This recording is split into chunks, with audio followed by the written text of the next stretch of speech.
October 31st, 2014, at approximately 1:10 a.m., the Columbia Fire Department responded to a commercial structure fire at 2102 Garth Avenue, Parkade Baptist Church.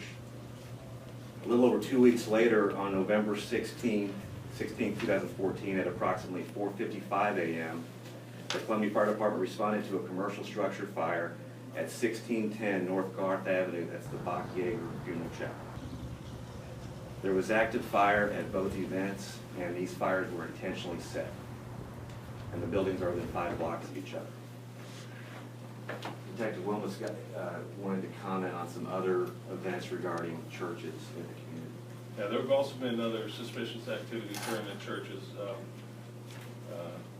For example, we've had some harassments targeting towards the church or their staff, some burglaries, vandalisms, stuff of that sort, which lead us to believe people are looking at that or targeting that churches. So we're asking anyone in the community that was in the area of Garth and Parkade Boulevard around 1 a.m. on October 31st, Garth and Texas Avenue between 4 and 5 a.m. on November 16th, or anyone that was at the Eagle Stop gas station at Providence and Texas Avenue between 4 a.m. and 5 a.m. on November 16th, and notice anything unusual, or anyone with information about these events to contact the Columbia Police Department, the Columbia Fire Marshal's Division, or Crime Stoppers. And that includes any information regarding any other unusual or suspicious activity at other churches in the area. The number for Crime Stoppers is 573-875-8477. Crime Stoppers offers up to a $1,500 cash reward for credible information related to unsolved felony crimes. And phone calls to Crime Stoppers are completely anonymous, and tipsters are not required to testify. So that's the information that we have right now. One thing we also wanted to comment on was what the community can do, what churches can do in light of some of this activity to kind of keep their churches and congregations a little safer. Yeah, one thing is what we're running into is if there is video surveillance on your building, assure that it's working. We've had a couple instances where they had the video surveillance and then they later come out and find that it wasn't working at the time. Lighting, assure that your lighting is going on, is active. We've also took action through the Columbia Police Department. Our patrol division is going to be patrolling the churches quite often, so I'd be expecting that. You probably see them around the churches when you normally wouldn't. So, also, leaving a light on the inside sometimes is a deterrent to people think that there's somebody inside, stuff of that sort. And if anyone in a congregation is out driving around, you had a chance to drive by your church, drive by and take a look. And if you see anything unusual, anything out of place, anyone acting suspicious, don't hesitate to call the Columbia Police Department. Do you have any questions? Yeah, I'm sorry, go ahead. Okay. What do you mean by you've seen further harassment and further instances with other churches? What are some instances that you're talking about? The property damage to that church. We've had some windows broken out and some paint on some areas. And then we've had some threats towards the staff of the church, is what I mean by the harassment. And we're talking Parkade Baptist Church? We're talking about other churches. Other churches? Churches okay. throughout, not just these two churches. We've had instances throughout the city.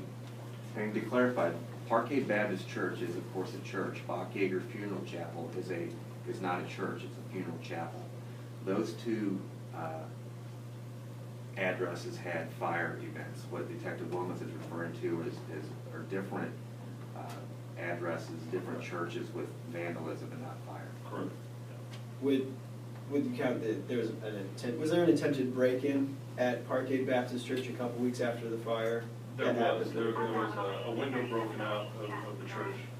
I can't give you the exact date of when it was, but it was just prior to the fire. Are there any similarities between the two fires with, while you've been investigating, have you seen any common things, maybe like the same point of entry or where it started, any other similarities? Well, these are active investigations, so we're not at liberty to talk about specifics regarding the event. It is obvious, however, that there were 2 fires intentionally set at 2 buildings within 5 blocks of each other.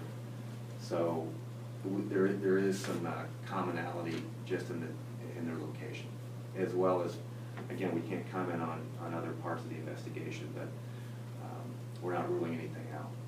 While you can't comment on specifics, is there anything you can tell us as to what's leading you to believe that they were intentionally set? No, other than we are sure that they are intentionally set. And Andrew, that the reason for that is, again, it's those the reasons why we think that could compromise the investigation. So we can't comment on specifics. Are these people that are harassing other churches, do they give any sort of intention why they're doing it? No, they don't. Again, just like he said, I can't go into detail about the harassment itself, because it is an ongoing investigation, but in particular the vandalisms and such like that. So how long, I guess, will this amped up security around churches, how long will that be going on? I don't know. I mean, hopefully hopefully with the assistance of the community, we're able to determine who's doing this. And our ultimate goal is to stop it by, hopefully taking the person in custody who's causing this issue. And so it's just extra you say extra patrols around churches at, Correct. probably at night, I imagine, or? Yeah, I mean, but these things are, I can't say particularly they're all occurring at night, so we're gonna request our patrol unit to be checking the churches, all the time. Is there any indication that the various harassment, vandalism are all related to the fires that we saw at Parkade and Bach Yager? Do we have something specific that says that they're, no, but it's just awfully suspicious that these are all occurring, recently. Within a month span, a couple months span, I should say. How many other churches are we talking about that have received these? I was going to specific on right offhand. Half a dozen, 10, 15? You say half a dozen, somewhere in that area, approximately. Are they all near each other? So we're looking at a church and an old church just 5 blocks away. Are we looking at all of these others kind of in the same area, or? They're throughout the city. Is there anything that might indicate if it's one person setting fires or maybe a group of people? Any idea how many people you're looking for? Not necessarily. Do you guys care to speculate on why churches, if there's something special that type of organization, perceived lack of security, anything like that at all? No, we're just looking at what's happening and the facts. We're not speculating on anything at this point. We're just trying to, again, that's why it's important for the community to help us with this. Someone out there knows something.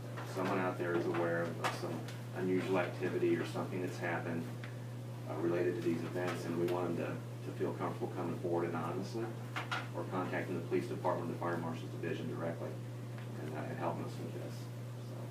So, to point out too that we have had conversations with the Bureau of Alcohol, Tobacco, and Firearms. They're not involved, they're not in Columbia, but we are talking to them about